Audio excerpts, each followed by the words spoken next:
نحمد اللہ تعالی ونصلی ونسلم علی رسولہ الکریم وعلی آلہ واصحابہ اجمعین اما بعد اعوذ باللہ من الشیطان الرجیم بسم اللہ الرحمن الرحیم الحمد للہ تعالی کہ اللہ تبارک و تعالی جل مجدہ کے احسان اور کرم سے آج آپ کا سبق شروع ہوگا سورہ بقرہ شیفہ کی 187 نمبر آیا شیفہ سے آگے۔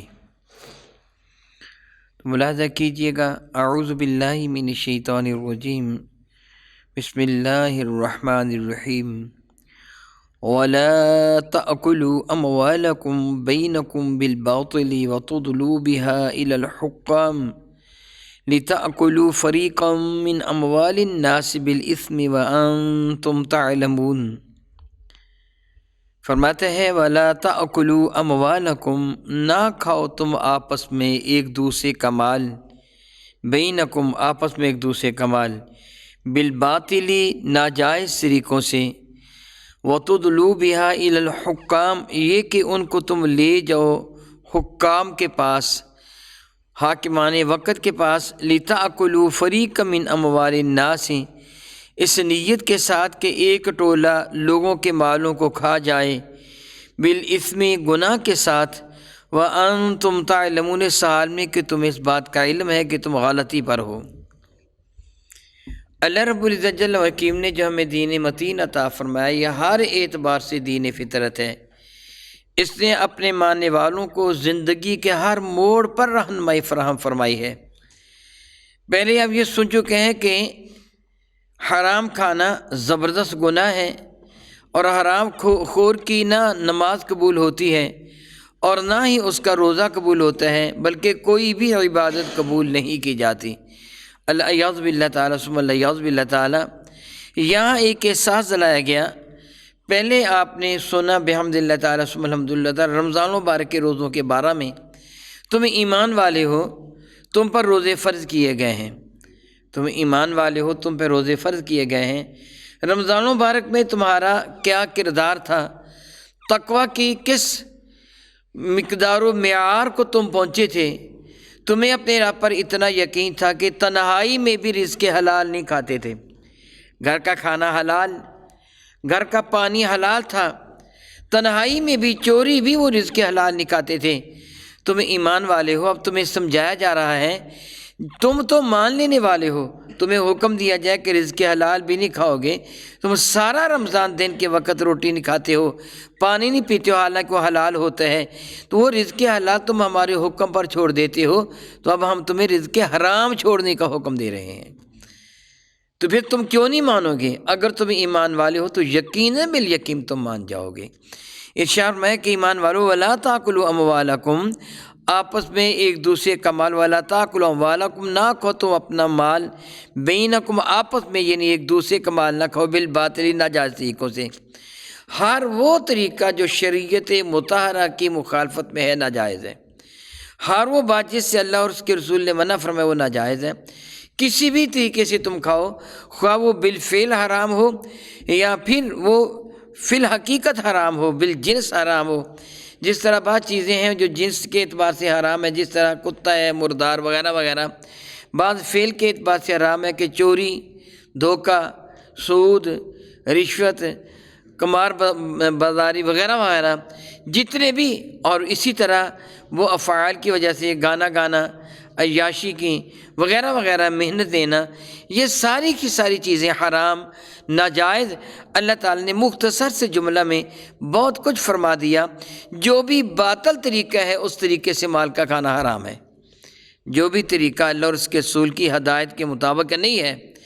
اگر تم اللہ اور اس کے رسول کی ہدایت کو چھوڑ کر کوئی بھی لقمہ لیتے ہو تو وہ حرام ہے، ناجائز ہے، اس کی اجازت نہیں ہے۔ سود ہو، وہ رشوت خوری ہو، وہ چور بازاری ہو، وہ سمگلنگ ہو، وہ ڈاکہ زنی ہو، وہ لوگوں کو معاذ اللہ تعالیٰ دھوکہ دے کر ان کا مال چھیننا ہو،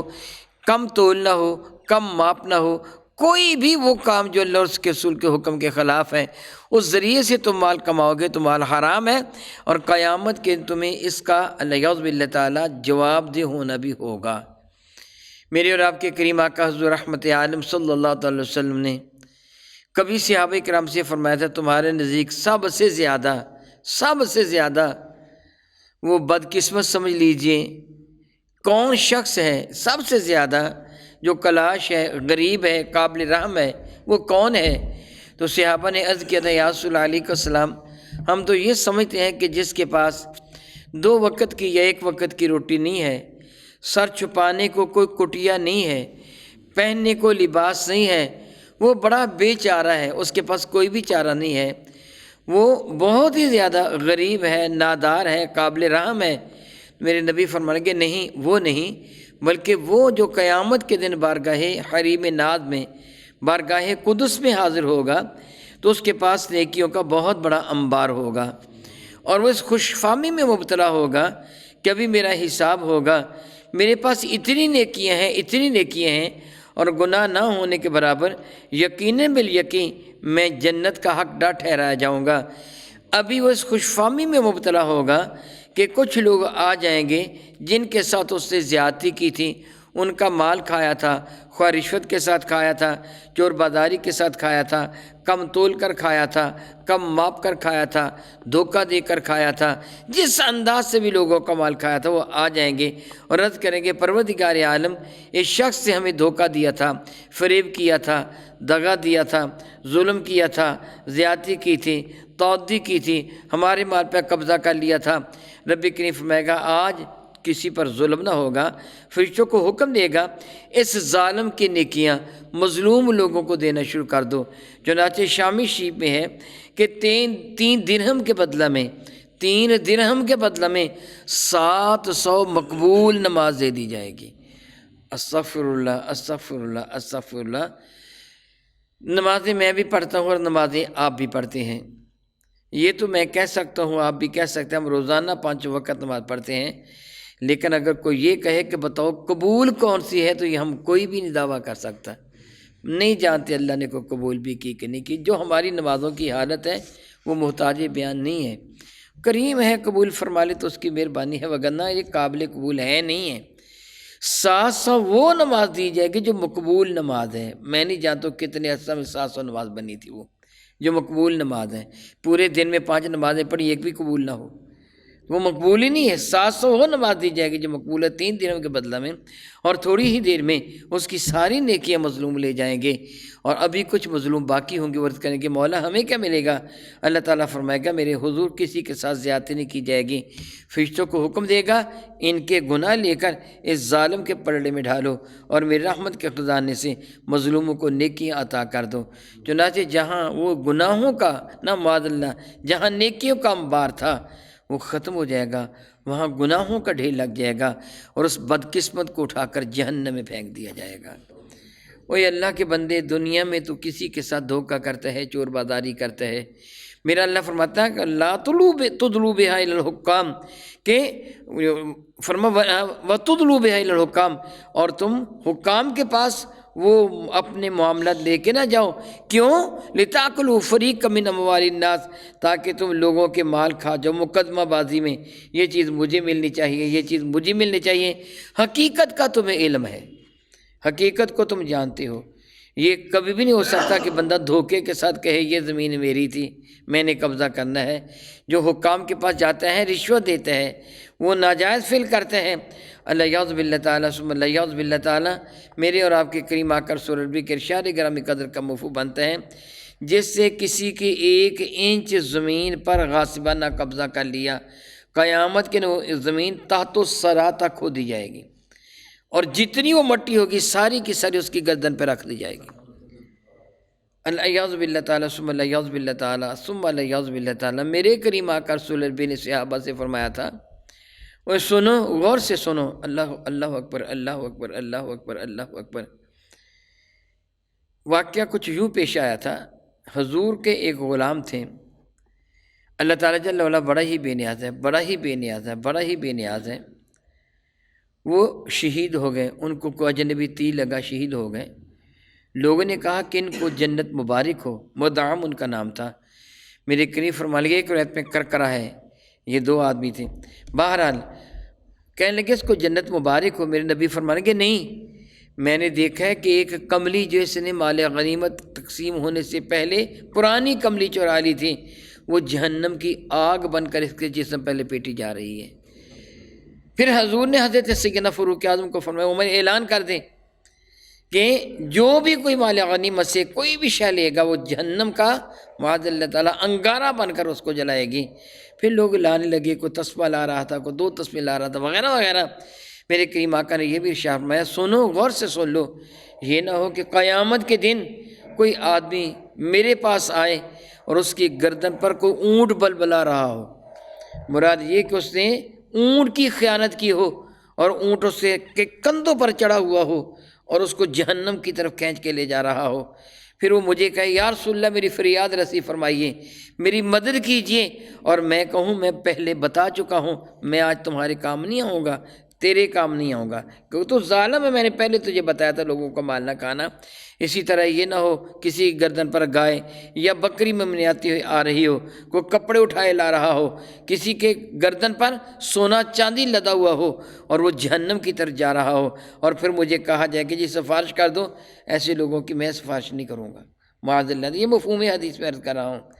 جو لوگ کس باطل طریقے سے لوگوں کا مال کھاتے ہیں، جائیدادوں پہ قبضہ کرتے ہیں، مقدمہ بازی کرتے ہیں، اے کاش اے کاش اے کاش قرآن کریم کی اس آیوں بارکہ پہ صحیح طریقے سے عمل کر لیں، کتنے کچہریوں کے مقدمے ہی سرے سے ختم ہو جائیں گے،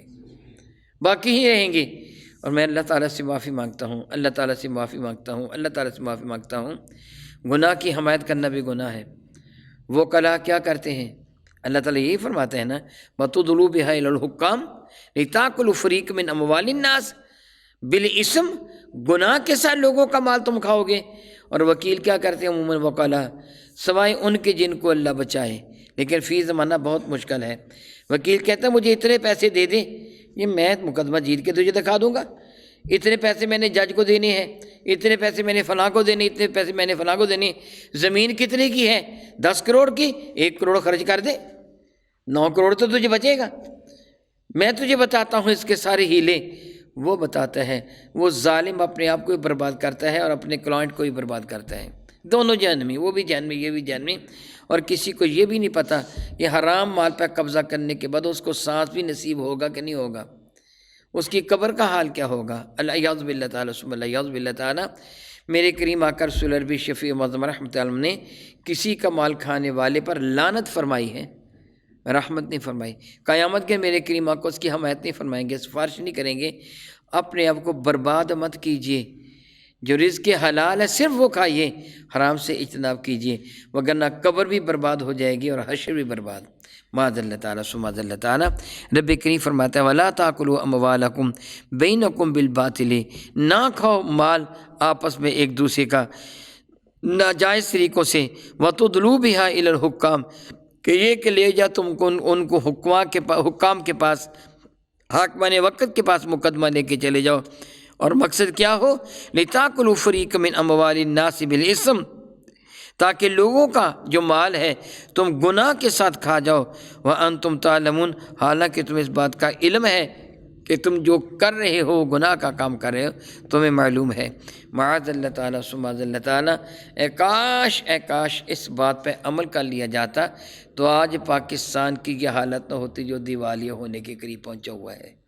یہ کبھی بھی حالت نہ ہوتی۔ وہ لوگ جو اندھا دھند دولت سمیٹ رہے ہیں وہ کبھی بھی نہ سمیٹتے اگر ان کے چیز کا احساس ہوتا کہ ہمیں بارگاہ رب العزت میں حاضر ہو کر ایک ایک پائی کا حساب دینا ہے۔ الیاذ باللہ تعالیٰ ثم الیاذ باللہ تعالیٰ، او کما قال اللہ تبارک و تعالی، واللہ تعالی اعلم باسرار کتابہ۔